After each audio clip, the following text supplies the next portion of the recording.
I now have the honor and privilege to invite the Commander of the United States Southern Command, General Laura Richardson, to deliver her opening remarks. Thank you, and good morning, everyone. Muy buenos dias, todos. I am so happy to be here today and to see so many of our very important partner nation friends. I want to thank Minister Mira and Brigadier General Loria and the government of Belize for hosting this year's Central American Security Conference in your beautiful country, which is called the Jewel. This is my first time in Belize, and I hope to be back soon to visit the Blue Hole as well as the Mayan ruins. But I'm getting a good view of the Best Western in Belize City. And it's very nice. They are treating us very, very well, so thank you for that. I also want to thank all the ministers of defense, ministers of public security, the chiefs of defense of Belize, Costa Rica, Dominican Republic, El Salvador, Guatemala, Honduras, and Panama. Important allies and partners from the United Kingdom, Canada, France, the Netherlands, and Colombia and Mexico, as well as the State Department and USAID regional organizations, the Southcom component commands, the National Guard adjutant generals, and the state partnership programs, which are so very important, as well as the Perry Center. And everybody is joining us either in person or virtual. We have the Hollywood squares on the screen, and we have lots of folks on the net. So I really, really appreciate everybody being here and attending. I know the world is still dealing with COVID, but I'm glad that we've been able to gather in person in a safe manner here in Belize City. And as we go through little challenges with IT and things like that, the minister and I made an agreement just to blame it all on COVID. So that's what we're doing.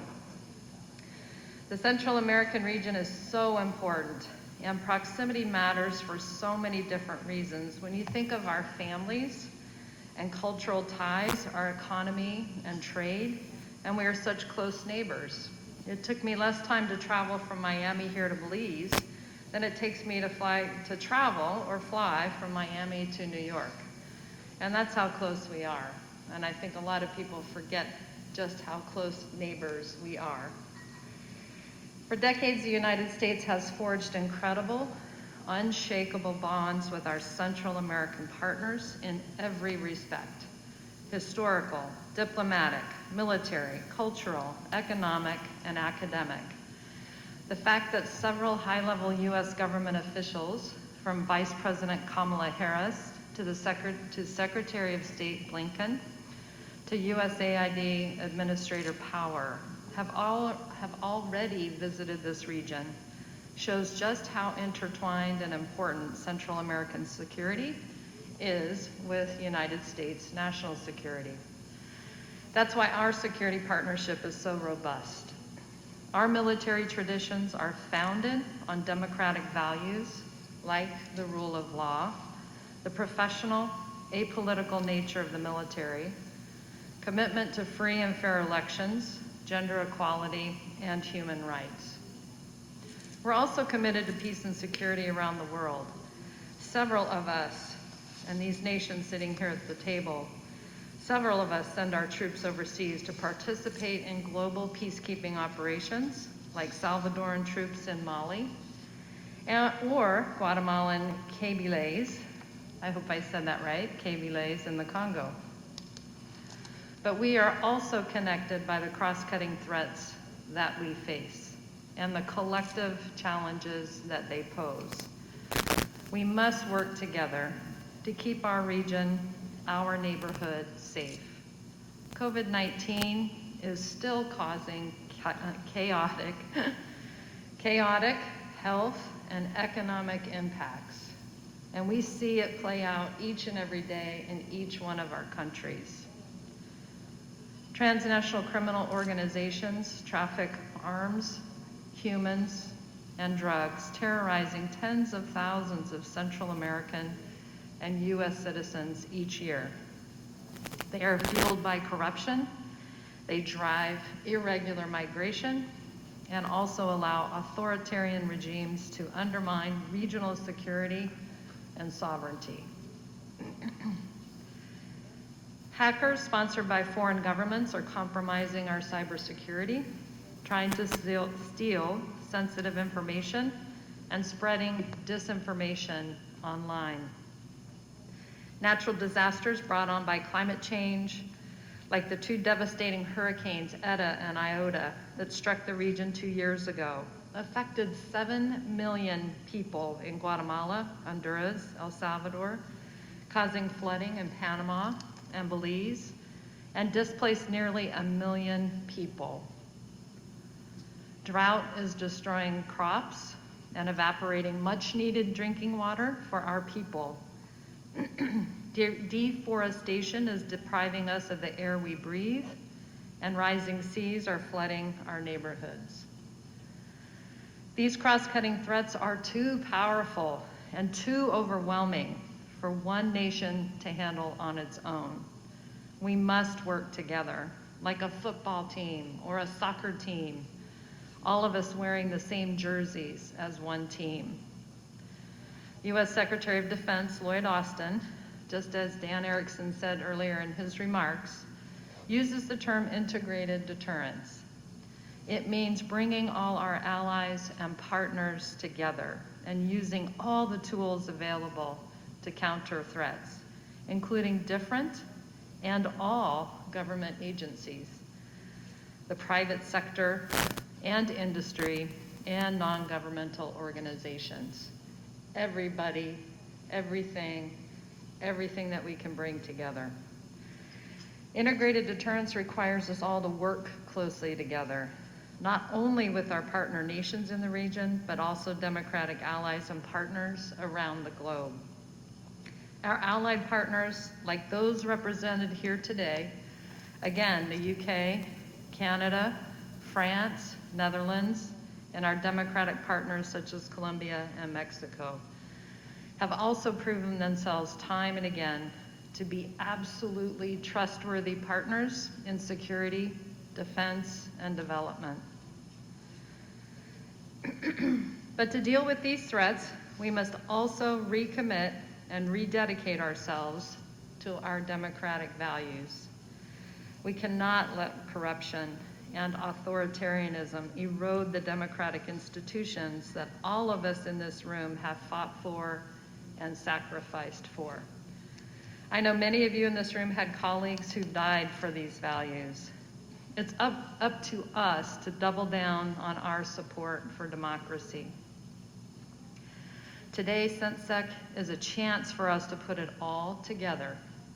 It's an opportunity for all democratic partners, both inside and outside the region, to sync up, share best practices and lessons learned, gain understanding of our shared threats, and enhance interoperability. By doing so, we're getting to know each other, getting to speak the same language, both literally and figuratively, so that we'll all come together seamlessly when we need to, and we'll all work together seamlessly when we need to.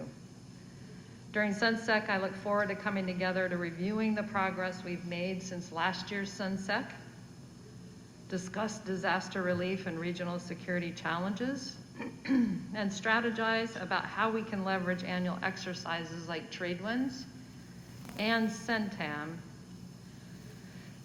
Guardian to show just how integrated and intertwined we actually are.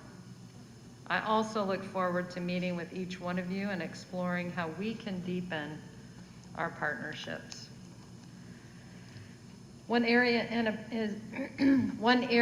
is in professional military education and training. Just yesterday, I met with General Loria of the Belize Defense Force, who have participated in our international military education training, non-commissioned officer development courses, as well as Women, Peace, and Security program.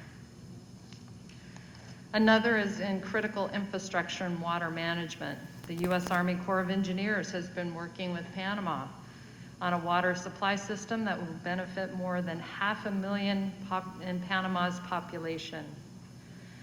Third, how can we respond quickly and seamlessly to natural disasters? This week, the Coordination Center for Disaster Prevention in Central America and the Dominican Republic is carrying out a regional disaster relief exercise. Last month, JTF Bravo conducted a 2-week humanitarian assistance exercise called Keel, Build, Toucan, right here in Belize. And last year, JTF Bravo teamed up with Guatemala, Honduras, Panama, Costa Rica, and El Salvador to conduct Sentinel Watch, a multi-day humanitarian assistance and disaster relief tabletop exercise. Going forward, Sentinel Watch will be an annual exercise right before hurricane season so that we're all ready when, not if, a natural disaster strikes. And every other year, Southcom conducts Resolute Sentinel, where civil engineers and medical professionals provide life-saving care throughout the region. Fourth, how can we continue to boost interoperability, especially in maritime security? Our partners have already been putting the Southcom donated near coastal patrol vessels to great use to save lives, combat maritime threats, and conduct counter-narcotics operations. And finally, how can we deepen existing relationships through the State Partnership Program? This year, Guatemala and Arkansas National Guard celebrate 20 years of partnership. Last year, Belize and Louisiana National Guard celebrated 25 years of partnership. National Guardsmen from Missouri, New Hampshire, and Puerto Rico will exchange best practices with their Central American colleagues on cybersecurity, civilian security, and disaster contingency planning. How do we plan even more as state partnership program exchanges and training? How can we get more Central American partner military advisors to come to Southcom and work there at the Southcom headquarters? These are just some of the many things that we can strengthen our partnership for years and decades to come. And we'll get to discuss those opportunities today. But in closing, we must counter our mutual threats, many of which know no borders, as a team, as neighbors, and we must address these threats with a great sense of urgency. We must deliver results for our citizens who are counting on us to get it right. We will always be stronger together. Siempre juntos. Thank you.